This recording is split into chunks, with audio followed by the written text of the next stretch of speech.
You're listening to Consolidate That. Welcome back to Consolidate That. Ivan, I am very excited. I always love having guests, but I enjoy our fireside chats one-on-one together and looking forward to talking to you today. Good to see you, Ryan, too, especially after our trip to Mexico for strategic planning. That was exciting. So good to remind myself that you are tall because I keep thinking you're short. Yep. And you're very muscly. So, people don't know that about you. Sure. They should see that. And you know what? The other thing is there's a lot of very tall people on our team.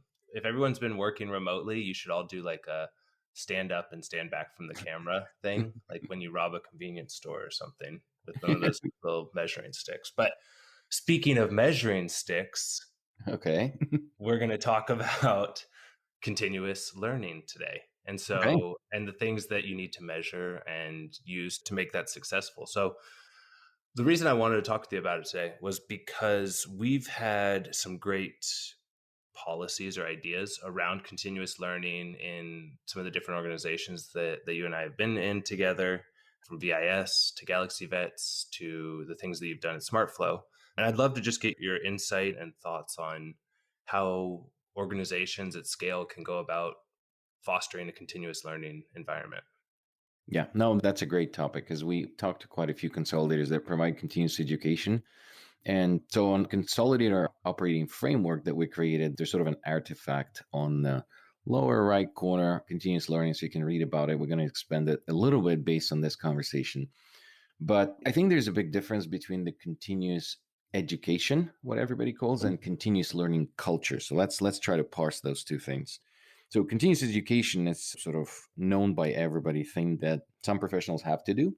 Most jurisdictions, and I think, or all veterinary boards and states and provinces in Canada, they require continuous education, certain amount of hours so you keep up with the profession. Some are more strict about it, some are less strict, but the desire to continue learning, I'll just give my own example. So during the first maybe 5 years of my career, I was very excited to go to conference, learn new things. And then after 5 years, I think it kind of, every conference you go to, there's not really much new stuff. So you kind of, look for more opportunities to learn new things. And I think it may tie more to our conversation of goal setting. So let's talk about that a little bit, and then how that rolls into actually how do you build a continuous learning culture?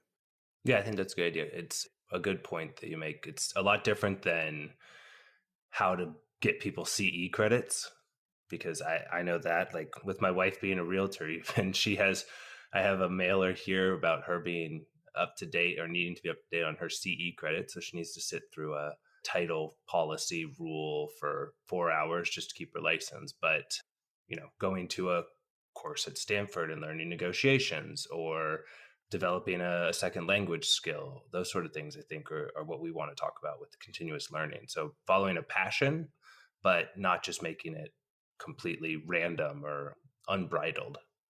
Yeah. So one thing that we see a lot from consolidators that they all provide continuous education because veterinarians love to learn. And that is true, but I don't think veterinarians are very good at structuring that. So most of the job offers that you see on the market, it's like we offer X amount of dollars or, Y amount of dollars for continuous education, but it's not really structured. And I think that this is something that there is a huge opportunity, and it does tie back to the goal setting that we've discussed in various environments that leads to burnout. So veterinarians are very determined people, and the reason why they like to learn, I think there's a couple of reasons why they like to learn. It's a sort of special type of people that are selected through the process of entering into the vet school. Second, I think that this is sort of one of the ways to hide from reality. Unfortunately, I'll say that because that kind of blocks you for, 10 plus years of just, becoming a perfectionist, which is not necessarily a great thing. And perfection is sort of a fear of trying new things. And I think that what happens as a part of the burnout is that they're on this trajectory for 10, 15 years, becoming a veterinarian. They're continuously learning things. And then they gain this crazy momentum of goal achievement, which is becoming a veterinarian. And then immediately after they graduate, there's no more goals. You're it. You became a veterinarian, then you're 9 to 5 poking vaccines. If you didn't choose to go to internship or additional residency, your goals are over. And if you're not setting them properly, I think that's one of the reasons for burnout in early stage careers veterinarians. Yeah, that would make a lot of sense. And I think that works for veterinarians, veterinary technicians, anyone that's feeling kind of burnt out in their day-to-day job. But, because if you have that desire to keep learning, you want to be able to tap on that and keep moving forward. So what's a way that you think that consolidators should look at implementing the opportunity for people to learn, whether it's an additional license, whether it's an additional skill that allows them to practice at the top of their license? How would you go about sort of encouraging people to do that and monitoring that? Well, I love that you took the approach in that question through structured, because not everybody wants to go to internship. I didn't. I was comfortable practicing in ER after graduation. And not everybody goes to residency. But at the same time, if your learning was structured in a way, then you could sort of choose a little mini path, if you will. And there's a lot of right now research and startups in the educational sector that are promoting microlearning. So microlearning and micro accreditation. We had a conversation with Patrick Welsh, who's an ophthalmologist and pivoted to invest his time and career into continuous learning and development within organizations. It started in ethos, and then now it's a business on its own. But I think it's a brilliant idea. So if you're not at the moment aiming to gain an additional accreditation or go to for board specialization, but as an ER vet myself, it would be amazing if someone didn't just mentor me through every case I saw and said, oh, okay, you have a spleen today that you need to remove, then tomorrow you have the chest that you need to tap, then you have the tympani where you have to tap the heart. Those are all cool. And if you have someone next to you who will teach you through it, but if it was structured and gamified, I think that would give a better understanding of how you can advance your career without going for that board certification. So, for example, if an organization, Consolidator is a good organization to design that in, would have, let's say, ER vet level 1, 2, and 3. And then there's certain badges that you need to gain to become first level, second level, third level. And then those are the procedures. And there's an amazing new, well, it's not even new, but this startup from the UK that's called VetCT. So they allow to connect with the specialists remotely. And also they can guide you through a procedure. So if we could have a connection of ER vet with a certain badges that you need to get through procedures guided by the specialist, you can do it using that service. Once it's completed, you can be accredited through race accreditation for that time. B, you can get this badge and sort of understand that you're moving on to the, level 1, 2, or 3 ER vet. And most important, you will get that satisfaction of achieving goals. The dopamine does continue flowing when you check those boxes. And that sets the goals without setting a huge goal. Not everybody wants to dive after, 10 years of school into another 5 years of school. Right. I didn't. So I think that this micro accreditation with a micro learning, building up a micro goals would be a really good way of structuring education in the consolidation. You had mentioned the idea of talking about micro accreditation and micro learning earlier, and I was sort of, struggling to grasp it. But then I realized it's similar to what you would see if you were on a Duolingo learning a second language. I'm trying to do that now. And I earned my level 1 vocab badge, and then I learned my level 1 grammar badge, and then I learned my he, she, him, her badge so that I know the correct gender terms and all of those things. And it keeps coming back because at the end of each one, it's like, all right, come on now. Can you finalize? You did all of these tasks. Can you finalize the badge? And did you get it? And that would be cool because as people continue to learn and if they can monitor those things, you do have a really neat way to do it. And within a consolidator, I see it being a unique opportunity to be able to use those corporate wide across the entire organization. So the neat thing would be as your doctors, as your technicians, as everybody, even your front desk staff can learn a a billing badge so that they understand what credit card fees look like. They can learn better ideas on that. And if they want to utilize the entire group to move from, Dallas to Phoenix, and you have a different company there, hey, I need someone with this sort of badge to replace an employee that we move to a different place. And you can pick up a lot of things by having those. That's kind of a neat idea. And I also think the other thing is it's probably a really good employee retention tool as well, right? Exactly. Yeah. No, absolutely. If someone's in the middle of learning a new skill and they're enjoying that, they're probably less likely to feel burnt out. They're probably less likely to be looking for another position. They're probably enjoying what they're doing more. And so you're able to, to keep your staff, which is a big thing right now. Well, and the other thing that is beneficial to these organizations that can provide the salary bands. So if you are acquiring a hospital and then you have, 20 technicians in it, they're all technicians. And how do you know which one is paid more, which one is paid less? So if you develop your micro credential structure, the way that it's associated with salary bands, then you don't have to keep people on commission, which is everybody's trying to do, the pro sell or whatever they call it. Hmm. A veterinarian who is trying to, charge more clients, I'm sure that this is great to earn more money, but then that's what leads to burnout because you're continuously trying to charge more for potentially unnecessary services. Then you feel bad. Then you have economic euthanasias. And then all of that leads to nowhere. So if you have the goal within the organization to A, become more educated, B, continuously you're gaining those credits that you need for the association, and then C, your salary band depends on your knowledge, not on how much you gouge the client. So I think that that all creates a great structure. And then in a properly formed organization, then you can create the whole career ladder. And that is the benefit of consolidation. Because in one clinic, potentially I can slice, in a smaller clinic, it will be like technician is a technician is a technician. In a bigger specialty hospital, you can have one, two, three anesthesia specialized or something else. If you're a consolidator, you can grow beyond that and then add, accounting courses or some business aspect of it. And if I want to move to another state, just like you said, or another location, I could be that accredited person within the organization to carry the message and training to others. So that is one of the benefits of consolidation that is hugely overlooked. I mean, larger organization, I know Mars is doing that. I don't know if NVA is doing any of those programs.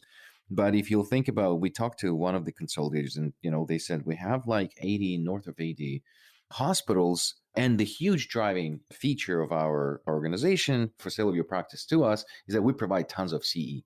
Well, when it's not organized, then Yeah. CE to me is like a vacation that I can tell my wife that I have to leave house for a week because I have to go to the conference where I have to get these CE credits. In fact, I'm going to go to, hang out with my buds at the conference, not even go to lectures, just get the signature and then hang out at the bar in the evening. I mean, I have Hmm. tons of friends that are doing that. It's sort of like an excuse to leave home and Yeah. then to hang out, which is nothing bad with that if that's your thing, but it doesn't serve the purpose of CE. So you're, as a consolidator, wasting money of providing this capital for them to go. They're not getting more educated. They're not getting more engaged with the organization. There's no gamification that keeps them within competing with each other. It serves no purpose. And then I think that this is something that if you provide it as a continuous learning culture, it has to be structured and systematized. So I want to come back to that and I want to hit on one other thought. So with your background with SmartFlow and with BIS, even the software components that would be built there, you obviously have hired developers. And when I think about development and the technology side of things, I think there's a lot of this sort of learning that happens within tech development and tech developers. It's one of those jobs that's kind of interesting where you can generally like give them a test to take before they apply for the job, and you go, okay, you say that you can code in Python and you can do this, you can do that. Okay, here's a task, knock it out. Oh, you couldn't make the dog walk backwards on the screen. Okay, that's obviously you should have been able to do that. Do you think that you could have people sort of testing in or testing out of levels to be able to, as you're acquiring a clinic, and then sort of get them set up to be able to, like, we're always talking about trying to get people working at the top of their license, but having them test in and out of abilities there and then move on from different badges? Absolutely. I mean, that's great that you mentioned that because when you're buying a hospital and if you have a tech that worked there for 25 years, you have an assumption that that's a professional that has acquired skills, to the top of their license.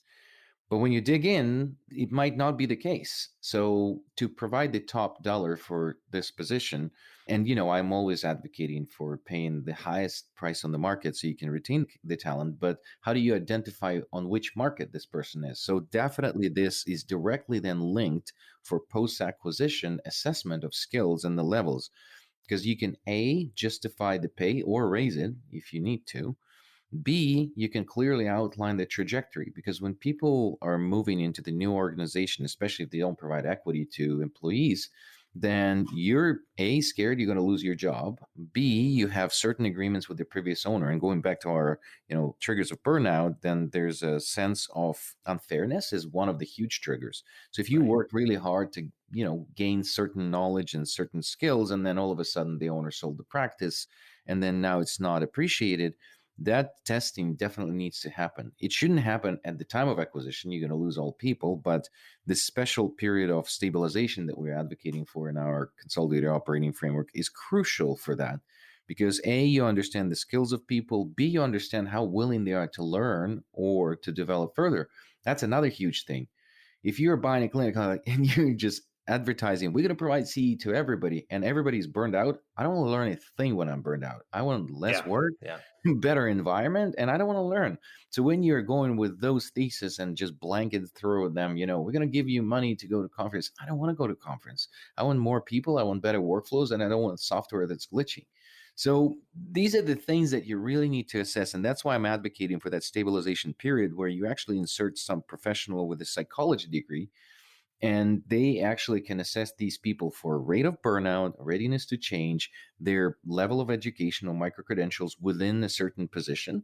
Then after that, you have the full picture where you can start implementing change. And then you know that they're ready to change, people with the mindset to change. And if there's people that don't have that mindset, maybe they should leave. And I Yeah. know it's scarcity of the talent right now, but if you have the right formula for people to work post acquisition, then the right people will stay, and there will be more people that will join your organization. That's great. So all of that sounds great, but it also sounds expensive Yeah. and difficult to manage. So I think I'm going to jump the gun a little bit and say a book that we want to recommend to people is The Rules of No Rules, which is the Netflix book.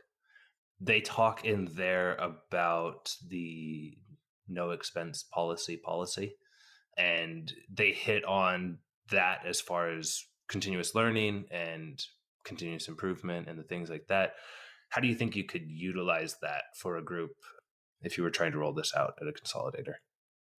Well, I think it's like anything with Consolidator. The first part is that everything is expensive in the first, year, because you are trying to accumulate your cash flow to invest into the infrastructure. And that's the biggest dilemma. I mean, I think I'm talking about in our core video on the top of the VIS website that the dilemma is that you're saving money and trying to shrink your corporate EBITDA during the development phase while you're buying the hospitals, but then don't implement change. Park them in the stabilization mode, accumulate the cash flow, and then using that develop these systems, because if you can't afford building it, then you shouldn't.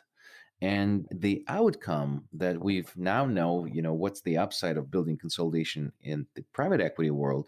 This is like the least invested area, the continuous learning and learning and development, least invested area. But then everything stems from there. So I love the policy of rules of no rules. We have that policy in VIS. We've talked about it. And then basically, if someone wants to become better at what they do or learn something they want to do different or a different position within the organization, it will benefit. I mean, that's an investment in the future. So we have a policy of, I think that there should be skin in the game. You shouldn't just blanket cover all education. So the way we do it at VIS, we cover 75% of any initiative the person wants to take. They want to do $1,000 course, they have to pay $250. If they want to do $10,000 course, well, 2.5 grand is on them. But that motivates them and keeping the skin in the game. That's probably a second book that I would like to recommend here is by Nicholas Taleb, Skin in We the only Game. allow one book per guests are allowed to recommend two. Can we Okay, do one each? each. You do no rules of no rules, and I do skin in Okay, the all game. right. I'll just because we don't have any guests, no one can hold our feet to the fire, and our producer's not even on the episode with us today, so we can do There whatever we we go. want. Yeah. So I think that's a great rule. I mean, obviously there has to be a budget for this and calculated, but I think this is not something that should be overlooked, because this is one of the main points of people burning out because they are doing the same stuff over and over without moving from their position, and then they hate their job. So if you can circulate them, if you can have the accumulated knowledge within your organization and then build on it new skills, I mean, that is probably the goal of every organization. I think, where was it? My wife, she was working for Roche, and they were doing fourth phase testing of the oncology drugs. And their rule was that they assessed everybody for how much more you learned in this year. And if you didn't learn anything else and just sat on the same position with the same skill set, you were fired. You need to continuously develop your skills and prove to management, this is what I learned this year, and this is how I apply it to my job. Yeah, that's great. I think the other thing too, if you're listening and you're an executive at a consolidator and you're trying to justify what the expenses are to investors, it's probably similar in the way that you can't look at the Ebitda of each individual practice that you're acquiring. You need to look at the corporate Ebitda. You need to look at what the overhead costs are. You need to look at the cost of burnout and the cost of employee turnover, and see these things as not just a expense, but they are a major component in retaining, attracting, and you should also be able to do higher skill, higher value procedures and work within the clinics. So it is an expense, but it should be one that's looked at as an overall positive for the growth of the business too. Absolutely.